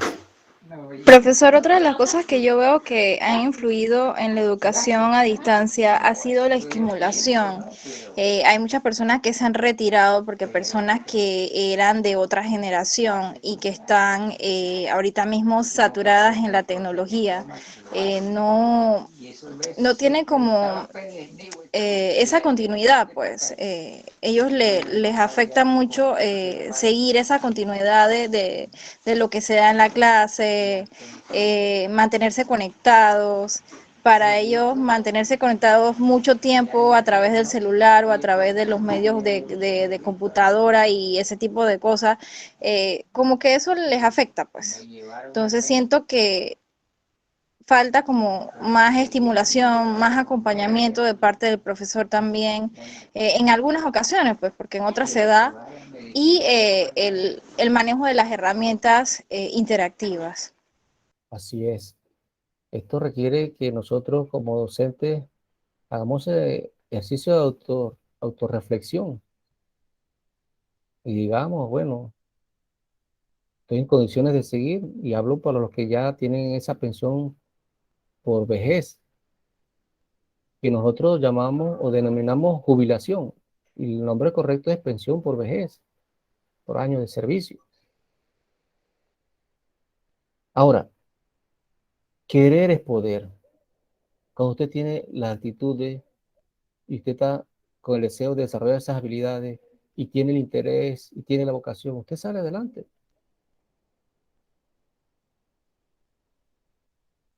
Sale adelante. Nosotros los docentes tenemos que dar el paso, porque en este cambio los que sí van a ir acelerando el paso son nuestros niños, y nosotros no podemos ir detrás de ellos, tenemos que ir al lado o adelante. Mire lo que estamos comentando. En los próximos años van a surgir nuevas tecnologías o nuevas plataformas que van a hacer esto más interactivo, más dinámico, y que requieren el dominio y el manejo. Bien, ahora Melvin estaba levantando la mano. Sí, Melvin. Sí, sí, profe. Buen día, profe, y a los compañeros, bendiciones también. Quería aportar algo sobre lo que estamos conversando. Si bien es cierto, la pandemia ha traído cosas malas, pero realmente para educación, si lo podemos ver, ha traído cosas que son avances, son adelantos, son saltos, porque yo soy de la generación del 2005. En esa época todavía la informática no estaba al 100. Sin embargo, como lo llamamos nosotros vulgarmente, me he montado en el carrito y me gusta la idea de la tecnología en la educación, por supuesto, es muy buenísima. Como ejemplo lo digo, que a veces uno no siempre lo sabe todo, y cuando uno está explicando una clase, uno busca inmediatamente la información y confirma. Entonces, son grandes ayudas entre las plataformas y todos los contenidos que uno tiene disponible para enseñar. Así que es uno de los avances saltos prácticamente, que había que hacer un evento como este para que la educación cambiara radicalmente, porque anterior a esto no lo veían, nunca lo vimos, existían, pero no se veía. Pero he visto, profe, también que ojalá no sea el caso de nosotros en Panamá. Cuando volvamos nuevamente a las aulas, pareciera como que estas tecnologías y todas estas plataformas se dejarían de usar. Para mí sería un retraso porque hay que aprovecharlas, seguirlas y demás, evolucionar con las tecnologías. Ojalá dure bastante lo que es estas cuentas de Microsoft para los docentes y para los estudiantes. Ojalá ofrecieran planes más baratos para continuar con esta licencia, porque verdaderamente son muy buenos. Así que me gustaría pues que hubieran políticas de parte del gobierno para mantener estas tecnologías, estas plataformas, que interactúen los estudiantes y los docentes también de forma virtual. Así que ese es mi aporte, profe. Exacto, te felicito, Mary, muy buen aporte. Y también hacer esos convenios. Yo no sé si es como ustedes, que les comentaba que, miren, el gobierno de México antes de la pandemia hizo un convenio con Khan Academy. ¿Ustedes saben o han tenido o manejan la información de Khan Academy? Bueno, es un hindú que se preocupó porque su sobrino no entendía matemática y empezó a explicarles a través de video y una forma tan interactiva, dinámica, que ya no era su sobrino. Dale, María Eugenia. Sí, ya que es que iba a intervenir antes de que mencionara la materia matemáticas en relación a lo que hemos vivido en la pandemia, ¿verdad? Nosotros como docentes hemos aprendido, hemos crecido, y particularmente los docentes de matemáticas, que muchas veces nos ven como los monstruos, nos ven como los profesores estrictos, que realmente queremos, muchos padres de familia, no queremos apoyar o ayudar a los estudiantes. En esta pandemia nosotros hemos aprendido a ser flexibles, hemos aprendido a ser más comprensivos. Muchos me dicen pues que realmente yo soy muy maternalista. No es que sea maternalista, sino que yo como profesora de matemáticas también tengo que ponerme el punto de vista del otro lado del escenario. Entonces, ¿qué sucede? Que anteriormente en las aulas de clases no te tienes que aprender las tablas de multiplicar. Ahora hemos aprendido con esta virtualidad. Si se te olvida, usa las tablas de multiplicar. Si se te olvida la tabla periódica, puedes utilizar la tabla periódica hasta el punto, profesor, que ya cuando vamos a regresar a la presencialidad, este esquema ya se va a mantener. ¿Por qué? Porque esta virtualidad nos ha enseñado a crecer como docentes, a ponernos del lado tanto del padre de familia como del mismo estudiante que necesita realmente apoyo en los recursos. A nosotros mismos, a veces cuando pongo el ejemplo, vamos a ingresar a una banca en línea, de repente confundimos las preguntas porque tenemos tanta información, ¿verdad? Diaria, el estrés, la educación virtual, que si el planeamiento, que si los problemas que tenemos familiares. Entonces, imagínense los niños. Inclusive, profesor, hay niños que no quieren, hay muchos que quieren regresar, pero hay otros que no quieren regresar porque tienen el temor. Ahora tengo que hacer pruebas que no me van a permitir apoyarme como lo hacía en casa. Entonces, allí nosotros como docentes debemos de mantener esa flexibilidad, debemos de mantener el apoyo hacia nuestros estudiantes. Si se te olvidó algo, ya puedes utilizarlo en el aula de clases como un apoyo, como un recurso para que pueda. Eso también ayuda a potencializar el aprendizaje de nuestros estudiantes. La presión ya hemos aprendido en nuestros estudiantes que no es una vía para que logre el aprendizaje. Tienes que aprenderte las tablas de multiplicar, tienes que aprenderte las definiciones, en español las reglas, los verbos. Ya con esta pandemia nosotros hemos crecido como docentes y tenemos que seguir apoyando a nuestros estudiantes, inclusive en el nivel universitario. Ese es mi aporte, profesor. Gracias, gracias, María Eugenia. Sí, lo que nos manifiesta la compañera es cierto. Nosotros hemos crecido humanizándonos más, en el sentido de ser más empáticos y, y cambiando ese pensar de la concepción de la educación que manejamos. Ya no es tan conductista, es ahora más constructivista. En el pensar, como usted decía, que tienes que hacerlo que lo tienes que hacer. Eso es conductismo. Ahora tienes que ponerte en el lugar del otro, ¿ya? Pensar. Es verdad, esto hemos crecido. eh, Yo, como lo dije al principio, en la jornada anterior, esta educación ha salido adelante por el esfuerzo y el sacrificio de los docentes. Aquí el docente han tomado la batalla, es cierto, se nos ha criticado mucho, sí, por algunas unidades, porque aquí, bueno, lo malo es lo que más se resalta, pero bueno, por unas unidades que a veces no están bien ajustadas han hecho daño, pero, pero es cierto, y nosotros debemos hacer eh, honra a esto que llevamos como ser el docente. Mire, yo le digo, nosotros somos una población privilegiada. En plena pandemia, a los docentes se les aumentó 300 balboas, se nos aumentó. Y en plena pandemia, el gobierno ha honrado nuestro salario, no ha dejado de pagarnos. Entonces, Solamente a los profesores de las escuelas oficiales, porque a sí, nosotros no se nos aumentó, profesor. sí, es verdad, en el sector oficial sí. Entonces, bueno, nos queda eh, seguir este caminar y tratando de hacer las cosas un poco mejor. Bien, ahora le presentamos en el diseño instruccional este modelo de Educa por Panamá que nos dice que a la hora de elaborar una guía de autoaprendizaje podemos usar este esquema: la introducción, el objetivo, el contenido, las actividades, la evaluación, el glosario, las actividades complementarias y las bibliográficas. Ese es el esquema. Pero aquí lo esencial, compañero, lo esencial de estos 8 puntos es la introducción, el objetivo, el contenido, la actividad y la evaluación. y yo diría el glosario. Esos 6. Pero si ustedes lo pueden complementar, perfecto.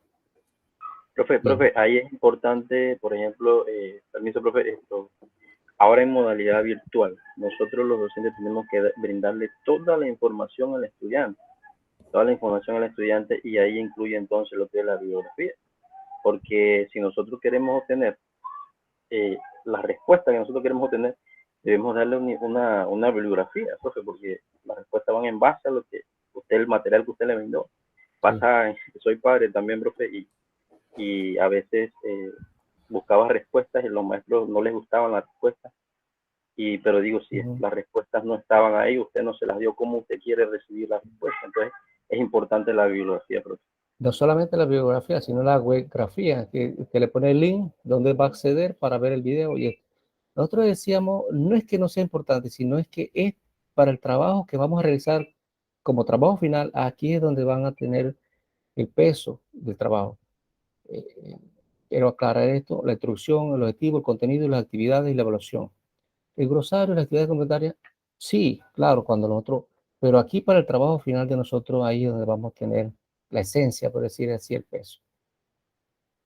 Pero sabemos que tenemos que ofrecerles la bibliografía, la webgrafía a los estudiantes que están a nuestros cargos, porque debemos darles las herramientas que le permitan tener ese acompañamiento, ese crecimiento, ese que les complemente la labor. Bien. Profesor, una consulta, disculpe, saliendo del tema. No sé si solamente lo que nosotros vamos a tener que entregar como trabajo final, la guía, y hay que hacer alguna exposición. No, hoy es la última clase asincrónica, digo sincrónica. Ya hoy, yo le decía, en la jornada anterior, le estábamos hablando de forma general, pero hoy estamos estableciendo las pautas para el trabajo final. ¿Ya? Usted ya han realizado 2 talleres. Hoy queda uno. El otro domingo, el otro, y ese otro lo entregan con el trabajo final. Es decir, que hasta el 4 de diciembre deben haber entregado las 4 asignaciones y el trabajo final. Pero, como siempre en algunos casos se da, yo espero que no todos culminen y completen y entreguen las asignaciones. Porque miren, ayer en la noche, eran las 10 de la noche, estaba revisando la plataforma y hay compañeros que no han subido la asignación 1 ni la 2. ¿Y qué pasa? Se va acumulando el trabajo. Entonces, yo sí les digo, tengan cuidado, no dejen acumular el trabajo, porque nos queda el trabajo final y el trabajo final tiene una ponderación del 35%. Bien, primer punto. Primer punto. Sí, Leiden, no lo desea por ti. Primer punto, introducción a una guía didáctica.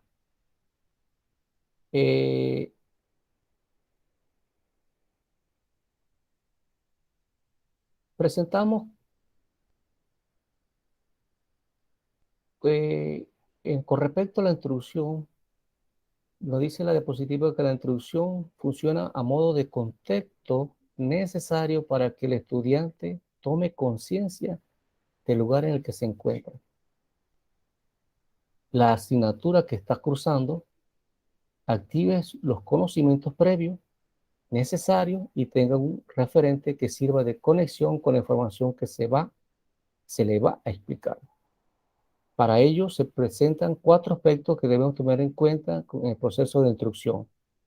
Esa introducción debe llevar lo que es la bienvenida.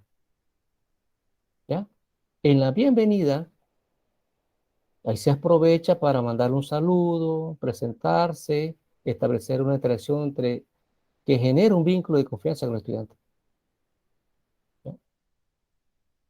Lógico está que si ya usted tiene un grupo a su cargo, cada vez que envía uno no le está mandando, claro, usted le manda un saludo, espero que siga bien. Ese contacto no se debe descuidar, la bienvenida. Aunque sea un grupo que ya estamos atendiendo desde hace 4 meses. Esa es la oportunidad para mandarle nuestro saludo y que desde la instancia son importantes, hacerles saber que son importantes para nosotros. Luego pasamos al contenido de la metodología. Es importante que de la introducción se establezcan los contenidos de la guía y los pasos a seguir que realizará el estudiante. Entonces, esto le facilitará tanto al estudiante como al padre de familia, en el caso aquellos que tienen el apoyo de su padre de familia, pues, eh, esto, que tengan claras, pues, cuáles son las expectativas del logro del momento, al momento de iniciar el trabajo con la guía didáctica. Es importante que en esta parte del contenido se indique una pequeña introducción del estudiante del trabajo a realizar. Luego pasa el punto, dice, usar un lenguaje motivador. Aquí es fundamental, compañeros, que involucremos a los estudiantes. En ese sentido, tenemos que tener cuidado a la hora de redactar las instrucciones de la guía. Las instrucciones deben ser redactadas en segunda persona del singular o en primera persona del plural. Segunda persona, tú. Porque, como decía hace un ratito, compañero, que ustedes le están conversando a sus estudiantes al oído. ¿Ya? En el material que se les va a ofrecer, que está en la plataforma, ahí está la guía, está el modelo. Me gustaría que, más que copiar, prestar atención, porque está todo ahí. Entonces, tener claro eso, eh, las instrucciones las redactamos para los chicos en segunda persona del singular tú y en primera persona del plural que es nosotros. Nosotros. Entonces también nos dice estrategia de activación del conocimiento previo. Aquí esta le permite al estudiante relacionar el tema de la clase con la información que él conoce y que él maneja. ¿Y cuál sería una estrategia para que se activen los conocimientos previos? Bueno, presentarle una imagen, una foto, un esquema, un mapa conceptual. Eso le permite al estudiante activar sus conocimientos previos. Y esto es en la introducción de la guía didáctica. Seguimos. Pasamos ahora al objetivo de la guía. Con respecto al objetivo de la guía, es el punto al que se quiere llegar en una clase. Es lo que esperamos que busquemos y que buscamos, lo que esperamos y que buscamos que los estudiantes sepan, que sean capaces de conocer y hacer. Conocer y hacer.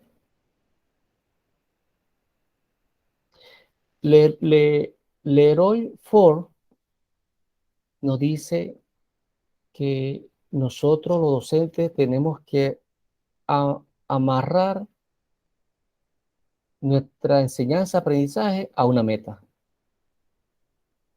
¿Ya? Y esto tiene que ver con objetivos. Tenemos que tener claro cuál es nuestra meta para que después, en el transcurso del camino, no tengamos que estar, como nos decía Leroy Ford, corriendo con el punto en blanco para que la flecha caiga ahí. O sea, tenemos que mover el punto en blanco. Si nosotros amarramos bien nuestro proceso de enseñanza a una meta clara, no va a ocurrir esto, que en el camino perdamos el rumbo. Entonces, se nos sugiere aquí que ese objetivo describe lo que los estudiantes sabrán y serán capaces de hacer. Aquí implica o indica los conocimientos teóricos y las habilidades prácticas que el estudiante será capaz de conocer y realizar. Ese objetivo también tiene que tener otra característica, que debe ser medible. Es decir, que permita que se establezca un resultado cuantificable. Cuantificable. ¿ya? Como nosotros tenemos que asignar una nota, tenemos que permitir que ese objetivo logremos asignar una nota, pues, a través de lo que denominamos cuantificable. Mire que no es cualitativo, es cuantitativo. Otra característica de esto del objetivo es que se debe derivar de una meta mayor. Para ello tenemos que tomar en cuenta la gradualidad. Aquí dice gradual, entonces la gradualidad que debe derivarse de una meta mayor. Y esto lo vamos a encontrar en el currículo, en el programa y en el diagnóstico de los saberes previos. Ese objetivo también debe ser riguroso. En la escala riguroso, ¿cómo vamos a determinarlo? Bueno, apóyense de la taxonomía de Bloom. ¿Ustedes la conocen? ¿Han escuchado la taxonomía de Bloom? ¿Ya? Y dice que a decir en forma general, va de lo particular a lo general y al final es un pensamiento complejo, ¿verdad? Bueno, apóyense ahí.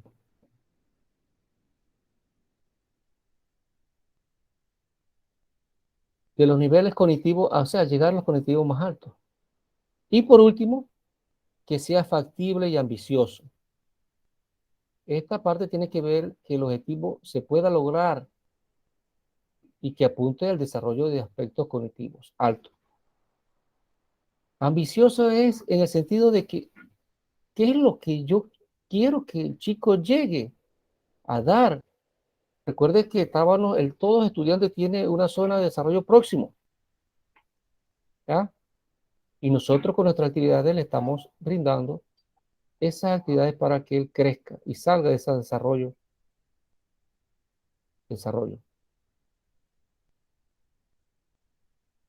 Bien, estamos haciendo en forma general esta ilustración de las partes de la guía.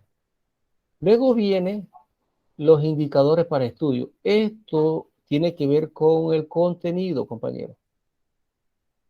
Con el contenido. Tenemos que tener claro, compañero, miren, que la enseñanza o el aprendizaje por guías de aprendizaje o módulos en comparación con la educación presencial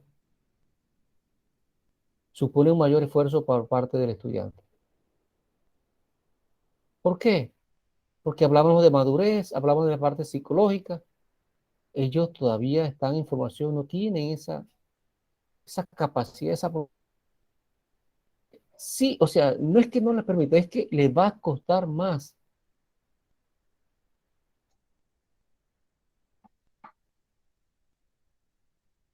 Les va a costar más enfrentarse solo a una tarea. Y si esa tarea no tiene una adecuada organización del tiempo, ni de espacio, ni una idea clara sobre de cómo va a desarrollar las actividades, claro que se le va a dificultar más el trabajo. En este sentido, compañeros, las indicaciones para el estudio son esenciales para que el estudiante sea capaz de dar el seguimiento a una serie de acciones que debe tomar en cuenta para preparar el camino hacia el aprendizaje de las asignaturas de la manera más eficiente posible.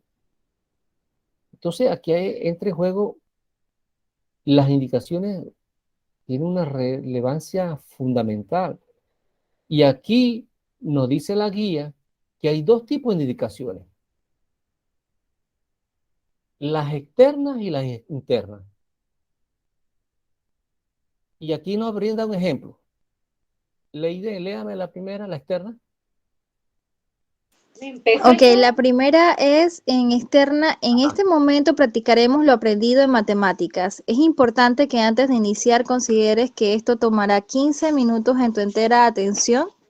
Te recomiendo que te distancies de distracciones como el celular, televisión, lugares con exceso de ruido e incómodos. Bien. Léame la interna. En las internas, Usando tu clave dicotómica, identifica la muestra de 10 hojas que recolectaste. Recuerda que en el anexo número 10 del folleto de clases encontrarás fotos detalladas sobre la morfología de las hojas por si no recuerdas algún concepto clave. Tómate tu tiempo para encontrar las respuestas. Recuerda, equivocarse es parte del método científico. Compañeros, ustedes están viendo la redacción de esas indicaciones. ¿Ah? Es como si el docente, en forma intrínseca, desde lejos, le esté hablando al oído a su estudiante. Así tenemos que puntualizar nuestras actividades. Entonces, vamos a ver las externas. ¿Por qué se dice que son externas? Las externas se refieren a condiciones ambientales para el estudio. Es que yo le digo, oye, vamos a empezar a hacer estas actividades. Mira, vamos a buscar un lugar adecuado, aléjate, busca tu mobiliario, busca el diccionario, tenga a mano el diccionario de inglés también, todos los instrumentos que necesitas, busca la buena iluminación, ponte cómodo. Eso es un ejemplo. Y lo que acaba de leer la compañera. ¿Por qué se dice que es interna? Porque, porque apunta o indica el tiempo que debe tomarle al estudiante aprender o realizar la actividad. ¿Ya? ¿Cuánto tiempo dice ahí?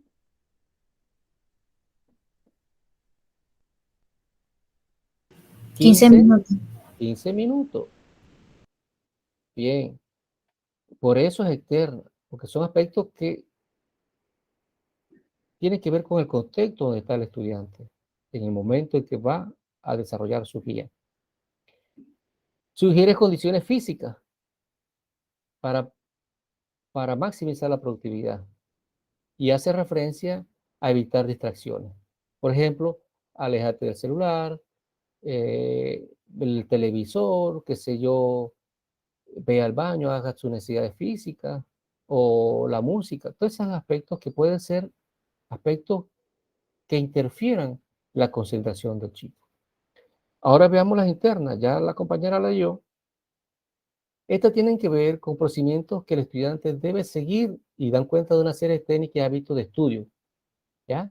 Como el que la compañera leyó. Ellas son internas porque nos indica el método de estudio. A ver, ¿cuál es el método de estudio que se indica aquí?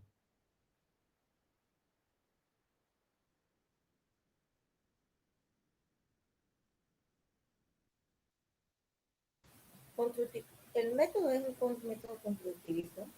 Él Sí. mismo tiene que ver, buscar las hojas, pero él solo, o sea, él se apoya con ahí mismo le está indicando un número de un folleto de una parte que él tiene que buscar en esa parte donde está descrito la morfología para que él se pueda ayudar al momento cuando ya o va a recoger las diferentes clases de hojas o ya las tiene.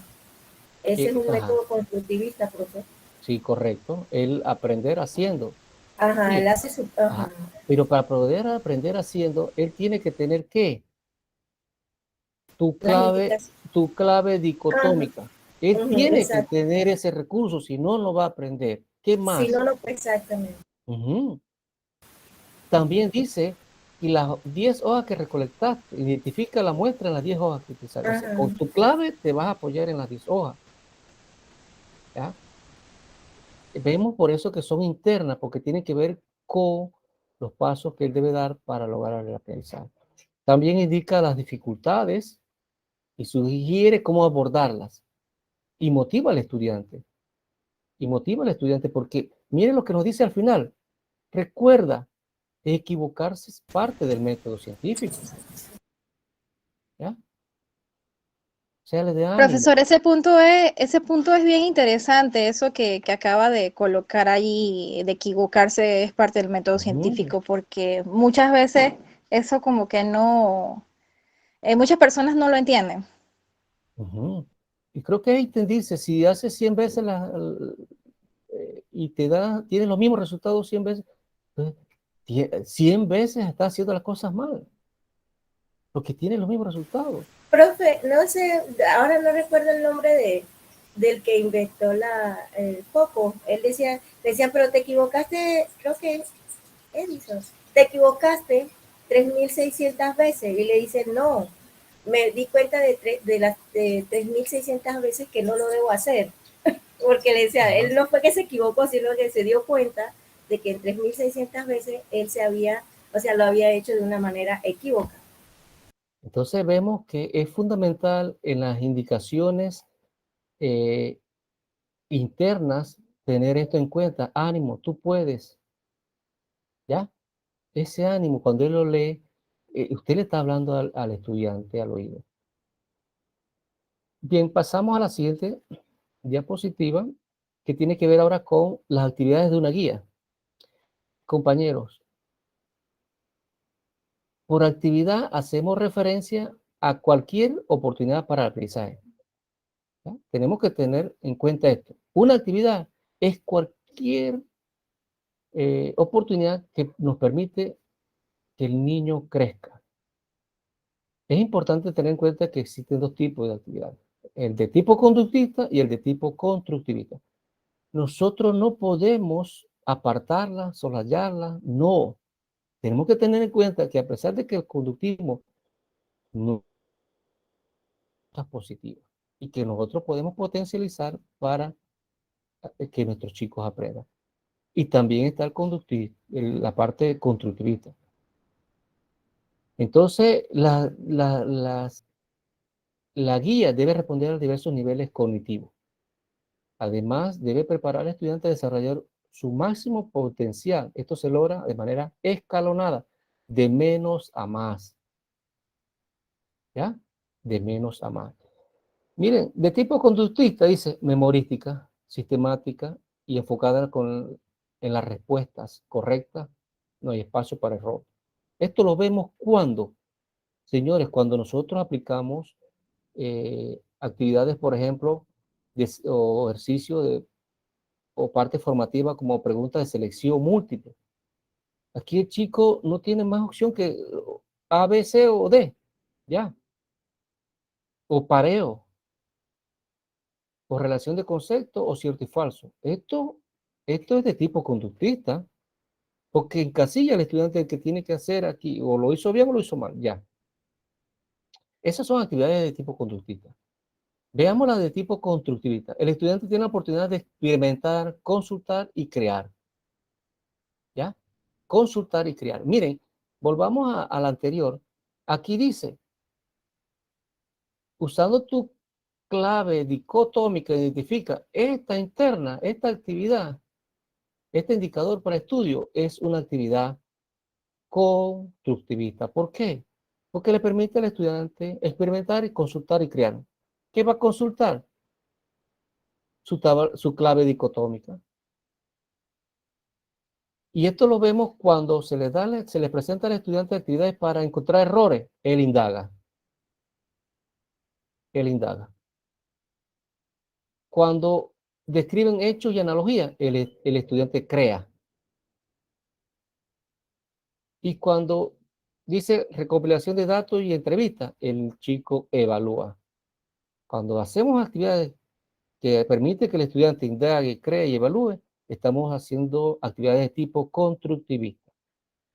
Y esto no es que el de tipo conductista está mal, no. En un momento la necesitamos, pero también tenemos que tener presente que necesitamos utilizar la de, la de conductismo, digo, la de constructivismo.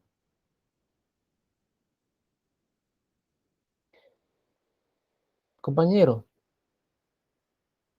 todas las actividades deben tener la siguiente característica de calidad. Uno, deben ser realmente evaluables. Yo no puedo poner una actividad que no puede ser evaluada. Inclusive, deben brindar la oportunidad de que el chico se autoevalúe, que sea autoevaluable. Las actividades deben ser variadas, no solo para evitar la monotonía, sino también para atender distintos intereses y distintos estilos cognitivos. ¿Estamos? Y también las actividades deben propiciar oportunidades para que los estudiantes comprueben el estado de su propio aprendizaje.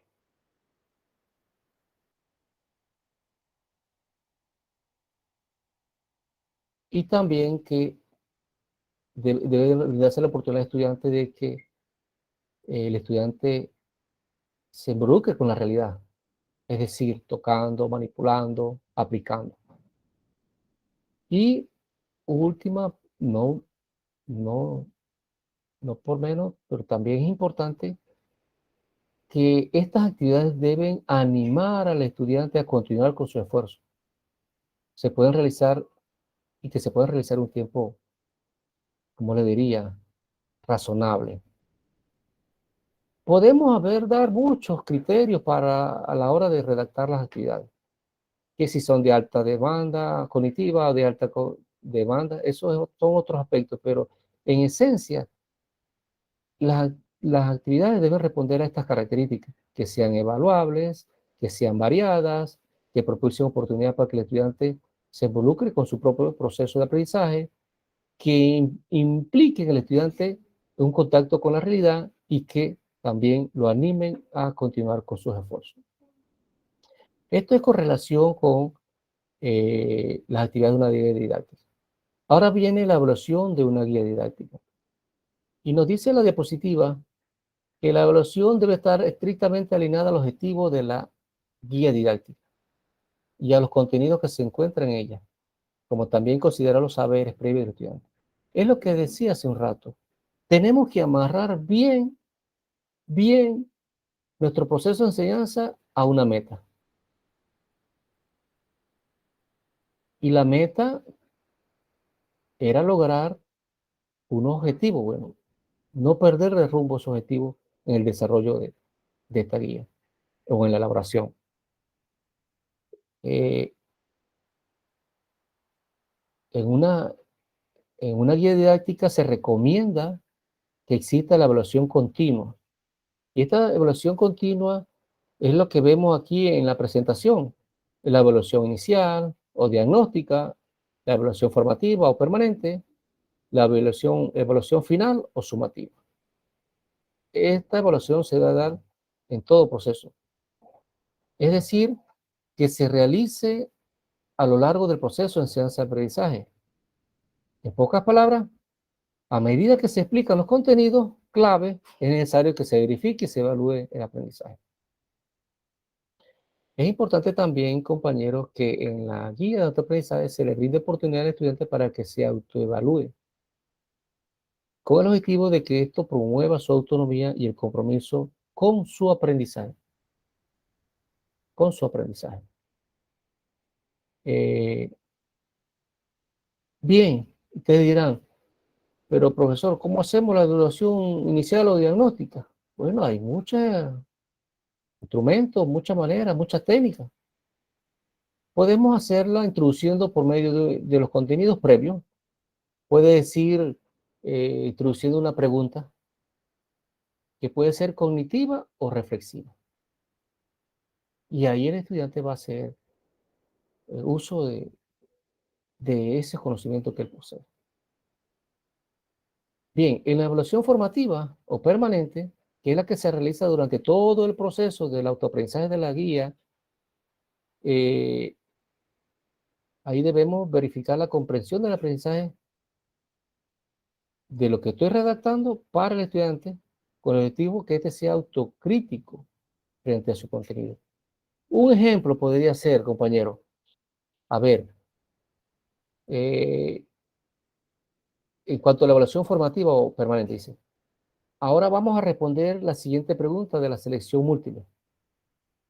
Si la respuesta no fue A, regresa a la sección del contenido donde dice palabras graves y reemplaza el contenido. Ánimo, tú puedes. O sea, después que el chico respondió esa selección múltiple al final, cuando él está leyendo, él dice, si tu respuesta no fue la A, regresa a la sección donde está el contenido tal y repasa, ta. O sea, lo que se busca es que el chico se dé cuenta de que, me estoy autoevaluando, mira, lo hice mal. no me quedó claro, mi profesor dice que no era la respuesta, entonces voy a reforzar ese contenido. Ahí se está dando esa evaluación permanente.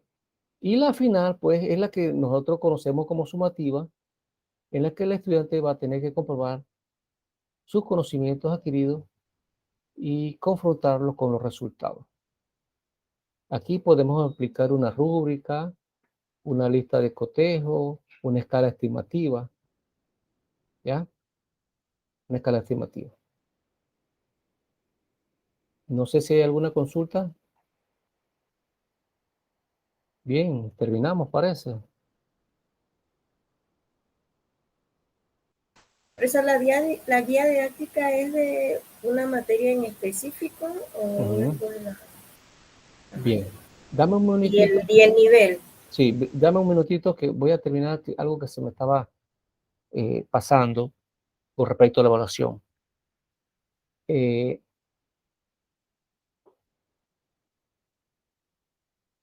Si vamos a incluir rúbricas para que el estudiante se autoevalúe, es esencial que ésta sea específica y que cumpla con las siguientes características.